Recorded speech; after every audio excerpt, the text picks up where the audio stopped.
नमस्कार दोस्तों, आज के हमारे इस वीडियो में हम आपके लिए भाई बहन के पवित्र त्योहार रक्षा बंधन की एक बहुत सुंदर कहानी लेकर आए हैं। एक समय की बात है, किसी नगर में एक साहूकार के 3 बेटे 3 बहुएं रहते थे। साहूकार की सबसे छोटी बहू बहुत सुशील और संस्कारी थी। साथ ही वो भगवान कृष्ण की अनन्य भक्त थी। सावन के महीने में साहूकार की दोनों बहुएं रक्षाबंधन के त्योहार पर अपने अपने पीहर जाने की तैयारी करने लगी। सुबह जल्दी उठकर घर का सारा काम करने लगी तो छोटी बहू ने पूछा, क्या बात है दीदी, आज इतनी जल्दी जल्दी काम क्यों कर रही हो? तो उसकी जेठानियां बोली, कल रक्षाबंधन का त्योहार है, हम सभी को अपने अपने भाई को राखी बांधने अपने पीहर जाना है। तेरा तो कोई भाई नहीं है, तू क्या जाने रक्षाबंधन के त्योहार का महत्व, भाई बहन के रिश्ते का महत्व। छोटी बहू को ये बात बहुत बुरी लगी और वो भगवान श्री कृष्ण की प्रतिमा के समक्ष खड़ी होकर खूब रोई और बोली, यदि मेरा कोई भाई होता तो आज मैं भी अपने पीहर जाती। अगले दिन रक्षाबंधन का त्योहार था। सुबह सुबह उसके घर उसके दूर के रिश्ते का एक भाई आया और आकर साहूकार से बोला, ये मेरी बहन है, मैं इसके दूर के रिश्ते का भाई हूँ और इसे रक्षाबंधन के त्योहार पर अपने साथ अपने घर ले जाने आया हूँ। तब साहूकार का बेटा बोला, लेकिन इसका तो कोई भाई नहीं है, तुम कौन हो? उसके समझाने पर साहूकार और उसका बेटा मान गया और छोटी बहू को उसके साथ भेजने को तैयार हो गए। परंतु छोटी बहू के पति के मन में कुछ शंका थी। वो बोला, आप इसे ले तो जाइए, परंतु इसे वापस लेने मैं खुद आऊंगा। ऐसा कहकर उन्होंने छोटी बहू को उसके भाई के साथ रवाना करा।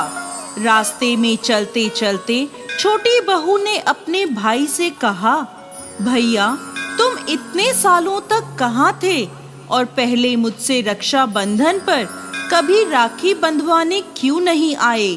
तो उसका भाई बोला, बहन मैं 7 समुंदर पार परदेश में कमाने गया था। अब वह दोनों अपने घर पहुँचे तो घर में भाभी ने अपनी ननद का स्वागत किया, खूब आवभगत करी। फिर उन्होंने रक्षाबंधन का त्योहार मनाया।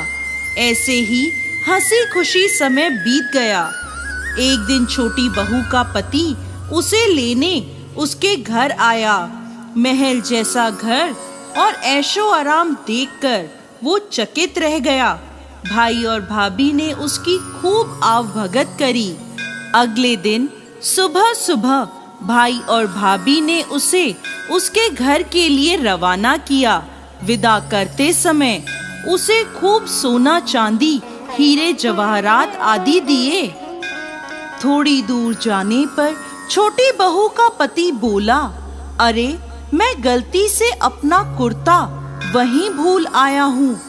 तब वह बोली, कोई बात नहीं, आपका कुर्ता तो पुराना था, इतनी दूर वापस जाएंगे तो घर पहुँचते पहुँचते अंधेरा हो जाएगा। लेकिन उसका पति बोला, नहीं, मैं वापस जाकर अपना कुर्ता ले ही आता हूँ। ऐसा कहकर वो दोनों उसके भाई के घर के लिए वापस रवाना हुए।